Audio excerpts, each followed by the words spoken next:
ओम शांति। होली हंस में एक बार फिर से आपका स्वागत है, स्वागत है, स्वागत है। आज मुरली है 23/5/74 की। हद के आकर्षणों या विभूतियों से परे रहने वाला ही सच्चा वैष्णव। तो बाबा ने आज सच्चे वैष्णव की पहचान बताई है। तो बाबा क्या बोले?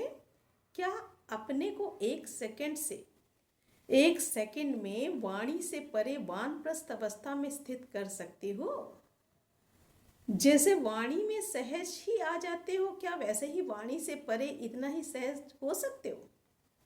कैसी भी परिस्थिति हो, वातावरण हो, वायुमंडल हो या प्रकृति का तूफान हो, लेकिन इन सब के होते हुए, देखते हुए, सुनते हुए, महसूस करते हुए जितना ही बाहर का तूफान हो उतना स्वयं अचल अटल शांत स्थिति में स्थित हो सकते हो। शांति में शांत रहना बड़ी बात नहीं है, लेकिन अशांति के वातावरण में भी शांत रहो। इसको ही ज्ञान स्वरूप, शक्ति स्वरूप, याद स्वरूप और सर्वगुण स्वरूप कहा जाता है।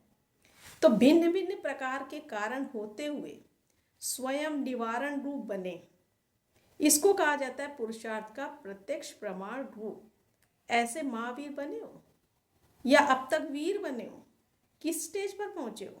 महावीर की स्टेज सामने दिखाई देती है या समीप दिखाई देती है, अथवा बाप समान स्वयं को दिखाई देते हो?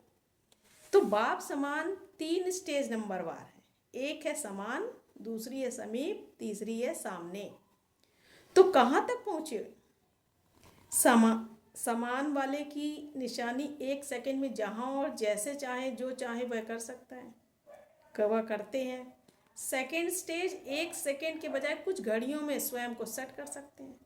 तीसरी स्टेज कुछ घंटों व दिनों तक स्वयं को सेट कर सकते हैं। समान वाले सदा बाप समान स्वयं के महत्व को, स्वयं की सर्वशक्तियों के महत्व को और हर पुरुषार्थी की नंबरवार स्टेज को, गुणदान, ज्ञान धन दान और स्वयं के समय का दान, इन सबके महत्व को जानने वाले और चलने वाले होते हैं।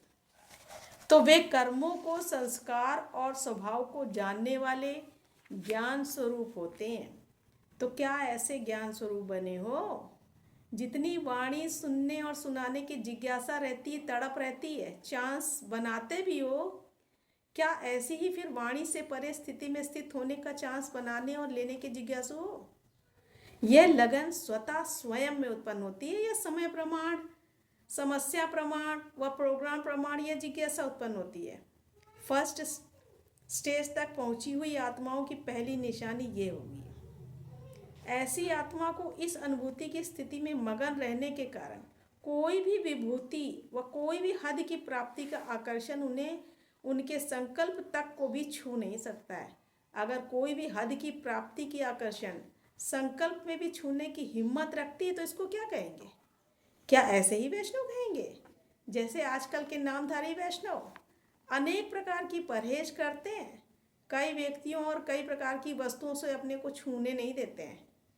अगर आकारणे कोई छू लेते हैं तो वे पाप समझते हैं।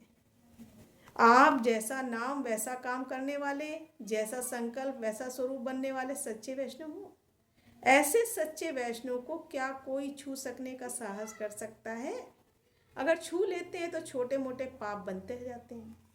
ऐसे सूक्ष्म पाप आत्मा को ऊंच स्टेज पर जाने से रोकने के निमित्त बन जाते हैं, क्योंकि पाप अर्थात बोझा वह फरिश्ता बनने नहीं देता है, उड़ने ही नहीं देगा। बीज रूप स्थिति व वानप्रस्थ स्थिति में स्थित नहीं होने देते।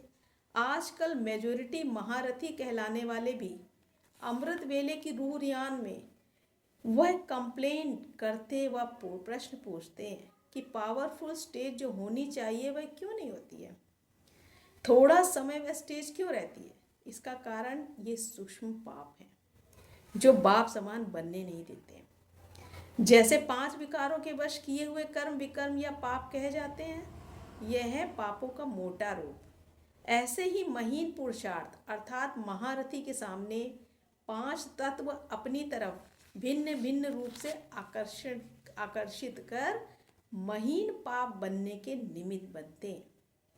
तो 5 विकारों को समझना और उनको जीतना सहज है, लेकिन 5 तत्वों के आकर्षण से परे रहना ये महारथियों के लिए विशेष पुरुषार्थ है।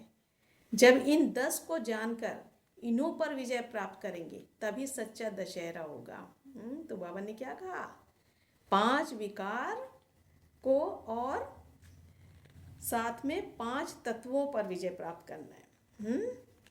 तो यह तभी सच्चा दशहरा होगा। विजयदशमी इस स्थिति का ही यादगार है। महारथियों की चेकिंग महीन होनी चाहिए। अष्टरत्न ऐसे विजय ही प्रसिद्ध होंगे, समझा। प्रत्यक्ष रूप में दिखाई देने वाली छोटी छोटी गलतियां ऐसे महीन पुरुषार्थ के समक्ष क्या दिखाई देती है।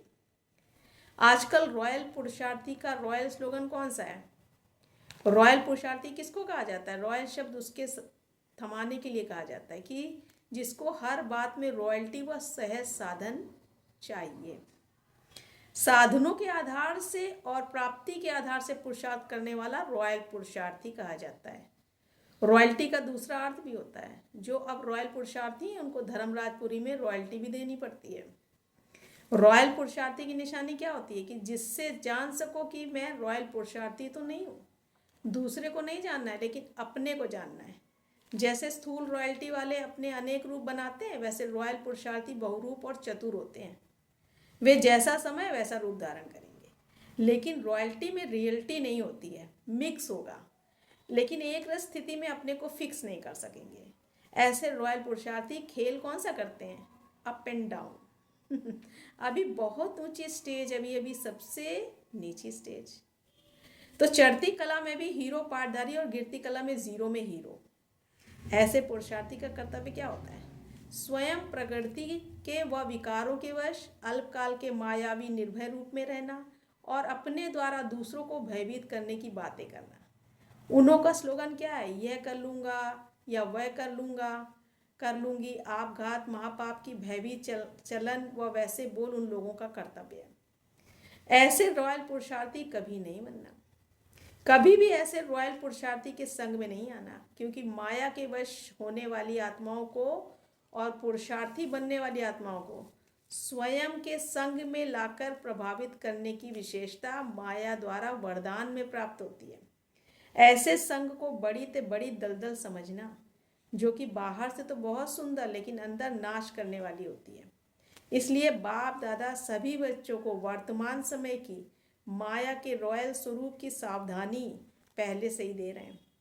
ऐसे संग से सदा सावधान रहना और होशियार रहना। माया भी वर्तमान समय ऐसे रॉयल पुरुषार्थी की माला बनाने में लगी हुई है। अपने मणके बहुत अच्छी तरह से और तीव्र पुरुषार्थ से ढूंढ रही है। उसका पुरुषार्थ भी बहुत तीव्र है। इसलिए माया के मणके की माला नहीं बनना है। अगर ऐसी माया के मणके के माला में आ गए तो विजय माला के मणके से किनारे हो जाएंगे। क्योंकि आजकल दोनों ही माला, एक माया की और दूसरी विजय माला बाप की, इन दोनों की सिलेक्शन बहुत तेजी से हो रही है। ऐसे समय में हर सेकेंड चारों ओर अटेंशन चाहिए, समझा।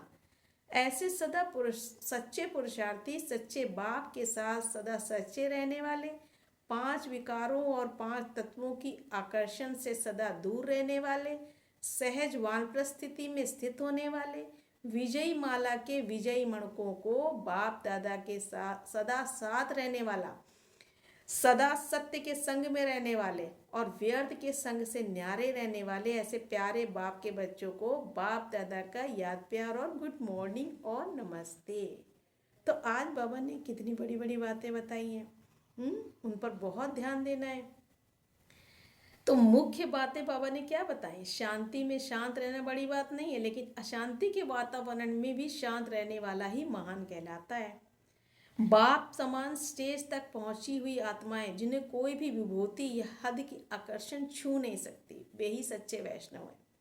5 तत्वों के आकर्षण से परे रहना महारथियों के लिए महीन पुरुषार्थ है।